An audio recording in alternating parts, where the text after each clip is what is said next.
17 বছর দেশের মানুষ আমরা সবাই একটা বর্বর যুগে ছিলাম।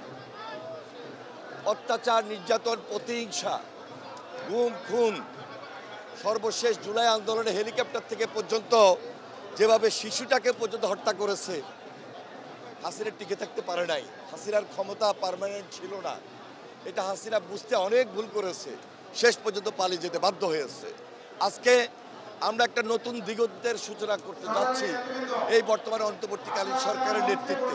আমরা আশা করছি যে জনগণের পাশে থেকে এই দেশে একটা শান্তিপূর্ণ নির্বাচন অনুষ্ঠিত হবে, জনগণ আশ্বস্ত হবে এবং জনগণের জন্য যেটি চাওয়া, যেটি পাওয়া, সুন্দর একটা বাংলাদেশ, সেটা আমরা দিতে সক্ষম হব ইনশাল্লাহ। আমরা দৃঢ়ভাবে আশাবাদ ব্যক্ত করছি। দেখুন যে আমরা গত বছর এই দিনে, এই 6 তারিখ অনেকেই জেলে ছিলাম, জেল থেকে বের হয়েছি ধারাবাহিকভাবে। মামলাগুলো আস্তে আস্তে প্রত্যাহার হচ্ছে। হাসিনার গুম খুন, অত্যাচার, নির্যাতন সব কিছু মিলে এই বাংলাদেশ আমরা নতুনভাবে যে স্বাধীনতা, এই স্বাধীনতাকে এখন রক্ষা করা আমাদের মূল উদ্দেশ্য। কারণ স্বাধীনতার 50 বছরও দেশের মানুষকে আমরা যে প্রকৃত স্বাধীনতা তা দিতে পারি নাই, প্রকৃত যে গণতন্ত্র সেটা দিতে ব্যর্থ হয়েছে।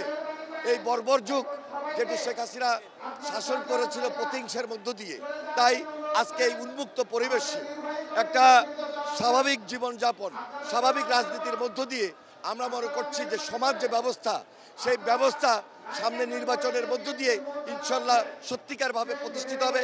এবং আমরা প্রত্যাশা করছি তারেক রহমানের নেতৃত্বে, দেশের নেত্রী বেগম খালেদা জিয়ার পরামর্শে সুন্দরভাবে আমরা সেই দিকগুলোকে এগিয়ে নিতে সক্ষম হব। যদি একটা সুন্দর নির্বাচন আমরা পাই, আমরা খুব বেশি আশাবাদ ব্যক্ত করছি যে নির্বাচনটা হবে, সেই নির্বাচন জনগণ এতটুকু প্রত্যাশা এবং আশ্বাস নিয়ে বসে আছে যে বাংলাদেশ জাতীয়তাবাদী দল সেই সরকারের নেতৃত্ব দিবে।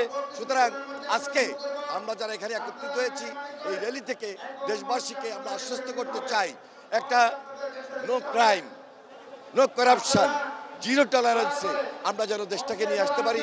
সর্বাত্মকভাবে সেই সহযোগিতা করব দেশের নেত্রী বেগম খালেদা জিয়া এবং তারেক রহমানের নেতৃত্বে।